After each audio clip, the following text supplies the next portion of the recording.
प्राचीन काल में एक सेठ जी के 7 पुत्र थे। सातों के विवाह हो चुके थे। सबसे छोटे पुत्र की पत्नी श्रेष्ठ चरित्र की विदुषी और सुशील थी, परंतु उसके भाई नहीं था।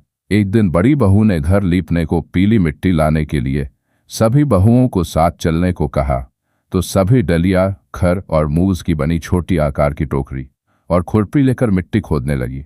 तभी वहां एक सर्प निकला, जिसे बड़ी बहू खुरपी से मारने लगी। यह देखकर छोटी बहू ने उसे रोकते हुए कहा, मत मारो इसे। तभी वहां एक सर्प निकला, जिसे बड़ी बहू खुरपी से मारने लगी। ये देखकर छोटी बहू ने उसे रोकते हुए कहा, मत मारो इसे, ये बेचारा निरपराध है। ये सुनकर बड़ी बहू ने उसे नहीं मारा। तब सर्प एक ओर जा बैठा। तब छोटी बहू ने उससे कहा, हम अभी लौट कर आती हैं, तुम यहां से जाना मत। ये कहकर वो सबके साथ मिट्टी लेकर घर चली गई और वहां कामकाज में फंसकर सर्प से जो वादा किया था उसे भूल गई। 5 उसे दूसरे दिन वह बात याद आई तो सबको साथ लेकर वहां पहुंची और सर्प को उस स्थान पर बैठा देखकर बोली, सर्प भैया नमस्कार। सर्प ने कहा, तू भैया कह चुकी है, इसलिए तुझे छोड़ देता हूँ, नहीं तो झूठी बात कहने के कारण तुझे अभी डस लेता। वह बोली, भैया मुझसे भूल हो गई, उसकी क्षमा मांगती हूँ। तब सर्प बोला, अच्छा, तू आज से मेरी बहन हुई और मैं तेरा भाई हुआ। तुझे जो मांगना हो मांग ले। वह बोली, भैया मेरा कोई नहीं है, अच्छा हुआ जो तू मेरा भाई बन गया। कुछ दिन व्यतीत होने पर वह सर्प मनुष्य का रूप रखकर उसके घर आया और बोला कि मेरी बहन को भेज दो। सबने कहा कि इसके तो कोई भाई नहीं था, तो वह बोला, मैं दूर के रिश्ते में इसका भाई हूँ, बचपन में ही बाहर चला गया था। उसके विश्वास दिलाने पर घर के लोगों ने छोटी को उसके साथ भेज दिया। उसने मार्ग में बताया कि मैं वही सर्प हूँ, इसलिए तू डरना नहीं और जहाँ चलने में कठिनाई हो वहाँ मेरी पूंछ पकड़ लेना। उसने कहे अनुसार ही किया और इस प्रकार वह उसके घर पहुँच गई। वहाँ के धन ऐश्वर्य को देखकर वह चकित हो गई। एक दिन सर्प की माता ने उससे कहा, मैं एक काम से बाहर जा रही हूँ, तू अपने भाई को ठंडा दूध पिला देना। उसे यह बात ध्यान न रही और उससे गर्म दूध पिला दिया, जिसमें उसका मुख बेतर जल गया। यह देखकर सर्प की माता बहुत क्रोधित हुई, परंतु सर्प के समझाने पर चुप हो गई। तब सर्प ने कहा कि बहन को अब उसके घर भेज देना चाहिए।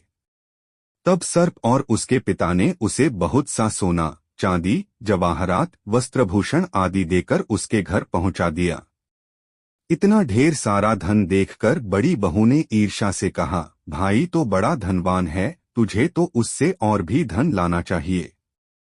सर्प ने यह वचन सुना तो सब वस्तुएं सोने की लाकर दे दी। यह देखकर बड़ी बहू ने कहा, इन्हें झाड़ने की झाड़ू भी सोने की होनी चाहिए। तब सर्प ने झाड़ू भी सोने की लाकर रख दी। सर्प ने छोटी बहू को हीरामनियों का एक अद्भुत हार दिया था।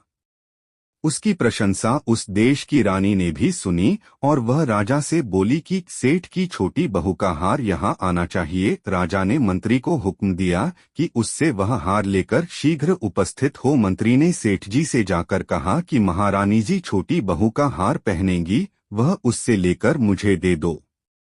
सेठ जी ने डर के कारण छोटी बहू से हार मंगा कर दे दिया।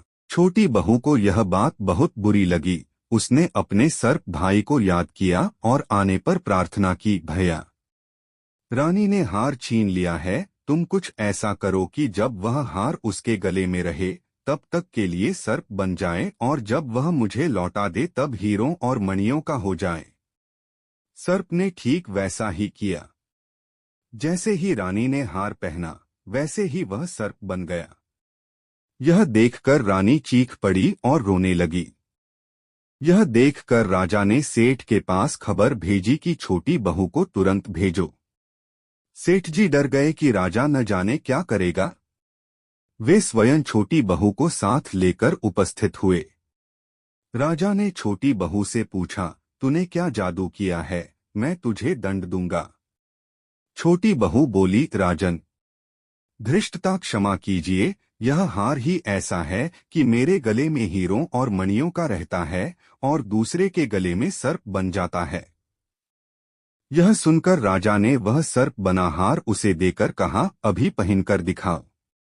छोटी बहू ने जैसे ही उसे पहना वैसे ही हीरोमणियों का हो गया।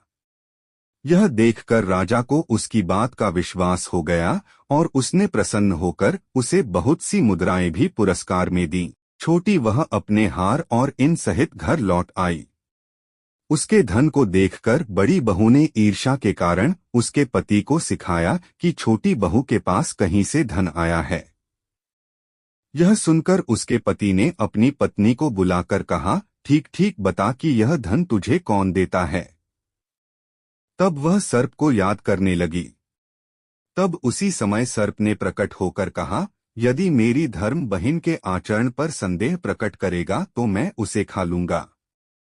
यह सुनकर छोटी बहू का पति बहुत प्रसन्न हुआ और